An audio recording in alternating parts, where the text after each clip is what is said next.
quase que uma piada. Jeremias está falando de Brita Hadashah como óbvio. uma nova oportunidade que Deus está dando para o povo de servirem com o coração. A época Não de é Jeremias, uma nova interpretação, não.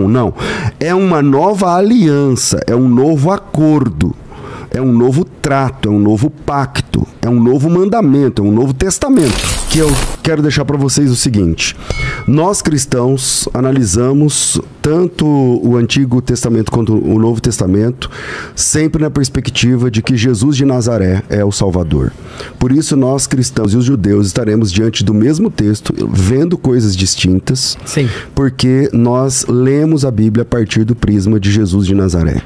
Nós entendemos que cada vulto do Antigo Testamento está de alguma forma apontando para Cristo. Nós vemos Adão, mas em Cristo temos um Adão perfeito. Nós vemos Abel, que morreu assassinado pelo seu irmão, e a Bíblia diz que o sangue dele clama desde a terra e tal. Nós cremos que em Jesus há um Abel mais perfeito.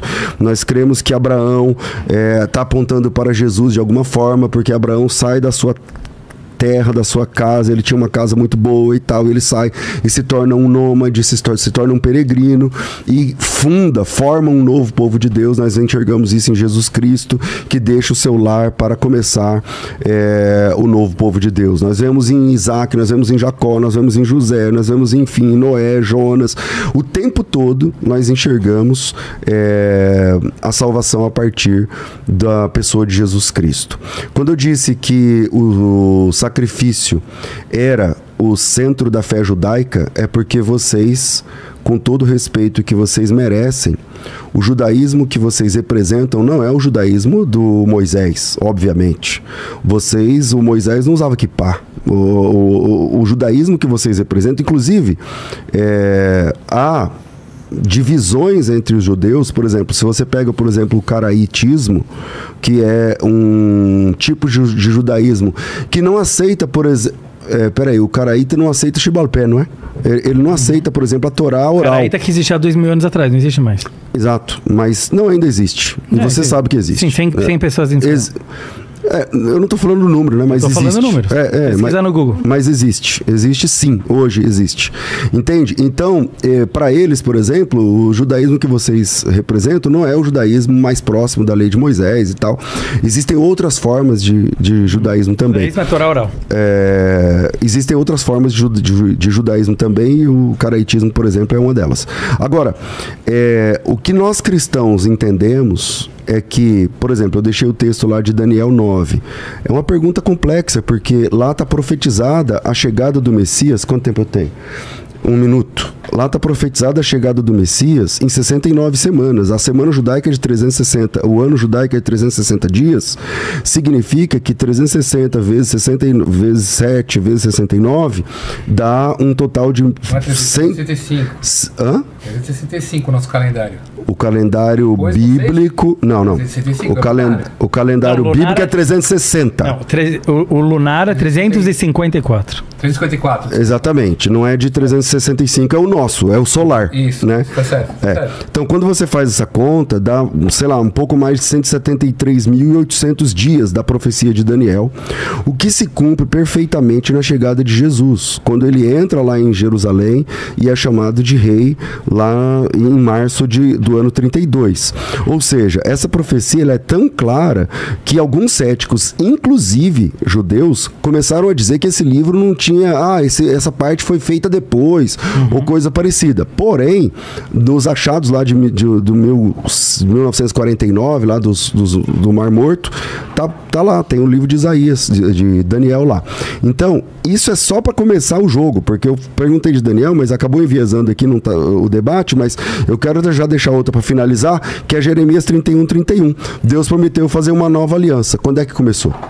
Por isso a importância de estudar o hebraico. A Torá foi dada no hebraico. Se você dá aula de hebraico. A vírgula é assassina. Eu posso falar não venham, ou posso falar não, vírgula, venham. A interpretação fica muito diferente. Todas as interpretações que os cristãos têm em relação a Mashiach, Jeremias, com Brita Hadashah também, já vou aproveitar falando de Brita Hadashah, porque não adianta você pegar um Novo Testamento, que é um livro posterior a Jeremias, escrever nele Brita Hadashah e falar, isso aqui já está colado lá no Jeremias. É quase que uma piada. Jeremias está falando de Brit Hadashah tão como óbvio. uma nova oportunidade que Deus está dando para o povo de servirem com o coração. A época de Jeremias, gente, queriam matar o profeta Jeremias. O povo estava tão contra ouvir as palavras que ele trazia de Deus, jogaram ele no poço, queriam matar ele. Então, o profeta lá está falando para eles que Deus vai dar para eles uma oportunidade de Brit Hadashah. Inclusive, a gente leu agora na Parashat Shavua, Parashat Bechukotai, Brit Rishonim. Lá em Jeremias 31, eu fiz a pergunta, e aí o texto diz assim, que haveria uma Brit Hadashah, veja, não é uma nova interpretação, não. É uma nova aliança, é um novo acordo. É um novo trato, é um novo pacto, é um novo mandamento, é um novo testamento. E esse novo testamento está prometido em Jeremias capítulo 31, e aí ele faz, inclusive, a analogia dizendo o seguinte: não conforme o primeiro que eu fiz com os vossos pais quando saíram do Egito, não sei o que lá. Ele cita, inclusive, lá os mandamentos. Exatamente. Aquele lá não foi suficiente. E aí vai haver um novo testamento. A partir dessas informações, a gente entende, opa, então peraí, tem mais alguma coisa para chegar. Tem mais revelação de Deus, sobre a sua obra, sobre a salvação, para entendermos. E aí a gente entende que, a partir de Jesus de Nazaré, que se cumpre a profecia de Daniel capítulo 9, que se cumpre a profecia de Jeremias capítulo 31, versículo 31, e especialmente, Mirra, a profecia de Daniel capítulo 2. Porque o Daniel capítulo 2 tem um sonho de Nabucodonosor, e o Nabucodonosor teve um sonho da estátua, tal, ele não conseguia interpretar o sonho, e o Daniel falou para ele assim: você sonhou com o fim de tudo. Deus mostrou para você como tudo termina. E ele disse: como tudo termina? Tudo termina com um reino que jamais será abalado.